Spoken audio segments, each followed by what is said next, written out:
So on February 14th of 2018, there was an active shooting at Marjorie Stoneman Douglas High School in which 17 people lost their lives. And I feel like that was the breaking point, everything that had been held inside, especially for young people, about the things they want to see from their country, since they're going to be the ones here living in it after, you know, everything is passed down to us. And I feel like that was just, as I said, like the breaking point, like to protect kids in schools, to protect teachers in schools, to protect just everyone who is a victim of gun violence. Like, enough is enough.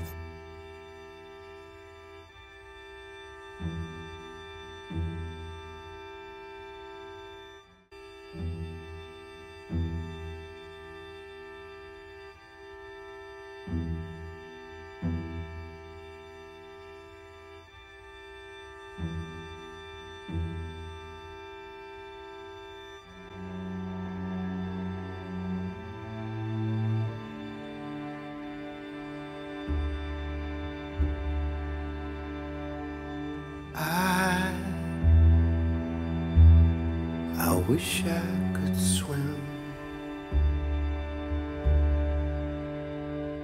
like dolphins can swim. Though nothing will keep us together, we can beat them forever and ever. How we can be heroes just for one day.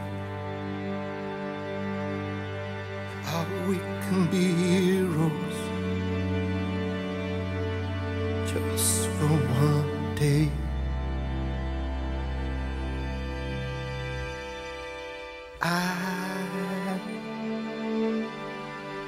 I will be king,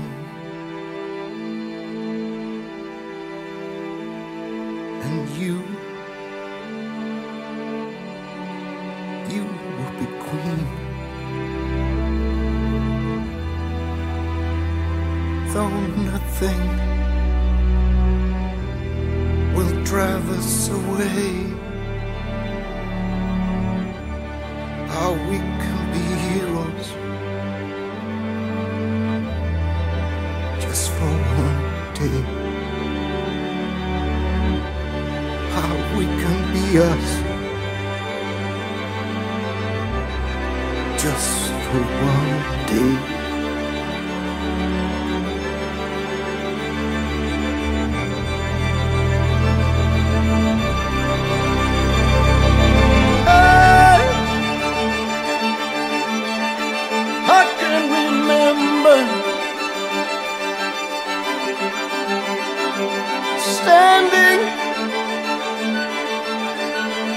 Standing by the wall, and the guns shout above our heads,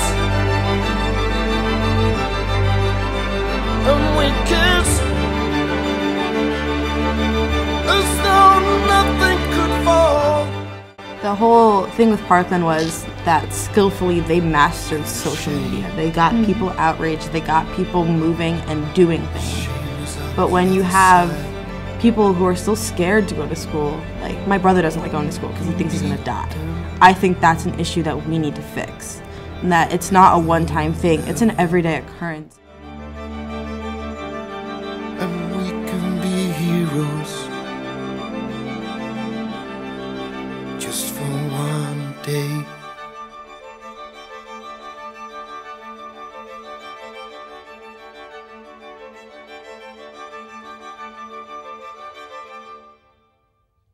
That's really where March for Our Lives began.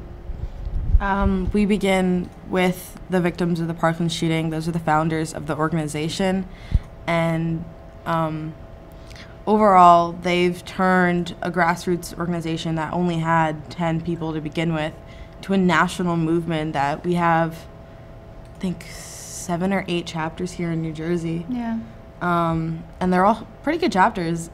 recently in New Jersey, we just passed, well, the Senate and Assembly passed a law that was signed by Governor Murphy called Alyssa's Law.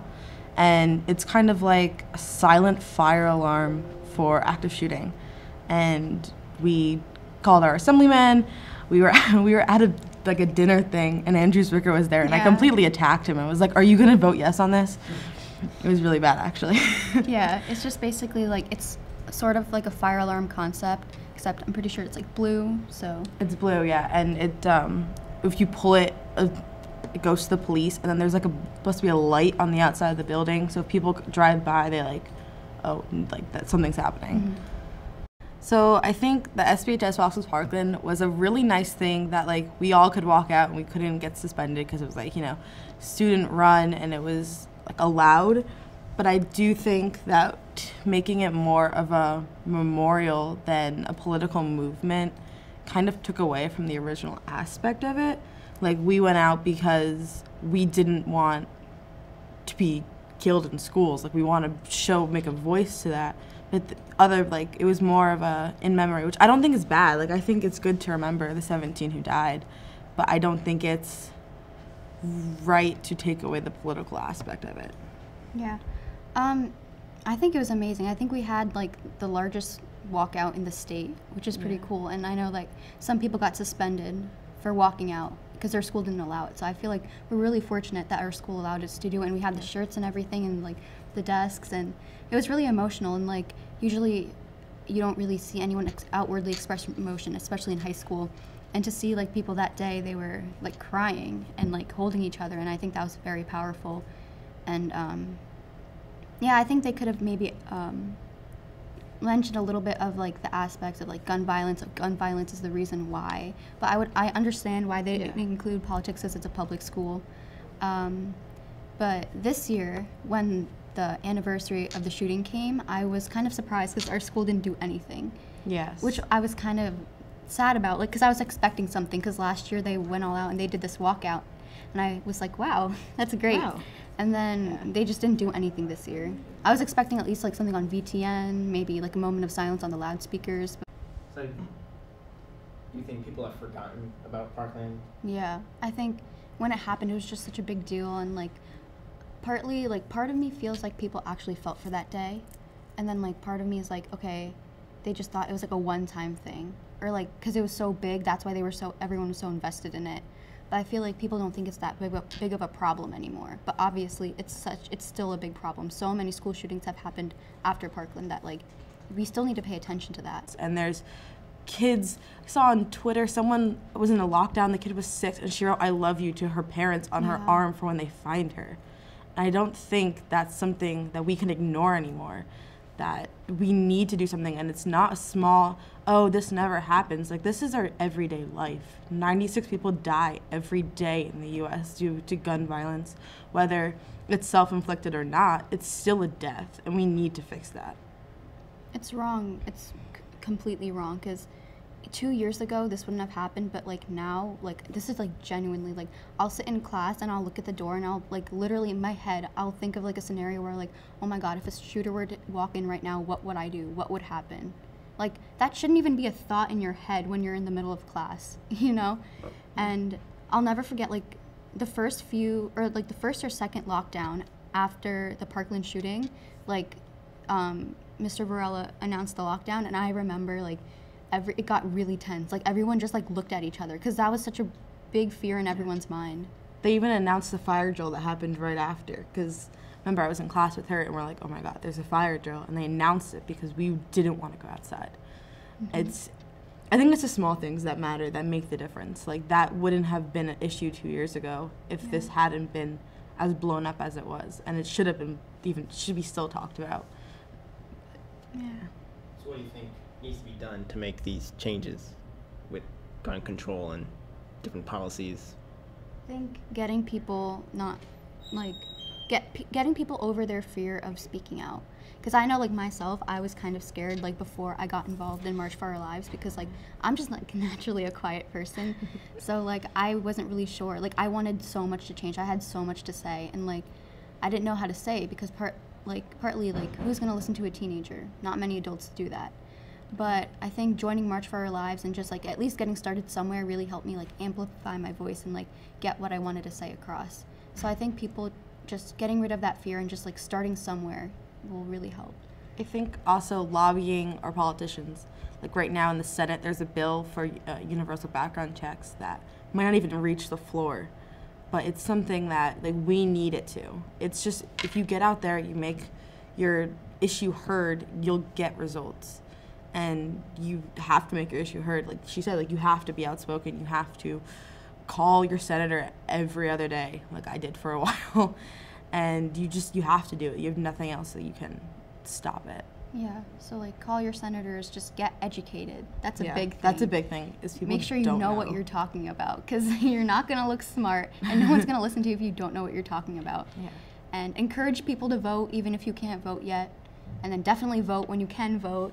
Voting's very That's important. I'm so excited to vote. I'm so excited to vote. I actually have my voting shirt on. Really? Yeah. Of course you do. But voting's really important, and that's what shapes our government. You have to get out and you have to make a difference. People may not hear your voice right away, but your vote will definitely be counted as towards something. Yeah, if you don't vote, you can't really say like, oh, why isn't this happening? Because you didn't help make the change that we needed. Exactly. Don't criticize something if you're not going to vote. I hate when people do that. It's really annoying. You don't People have to are add like, that in. I'm It's not just gonna. like, I hate it. It's really annoying. Yeah. All right. All right. Any additional thoughts, closing remarks? Join March for Our Lives. Join March for Our Lives, especially the Middlesex County chapter. We're an amazing chapter.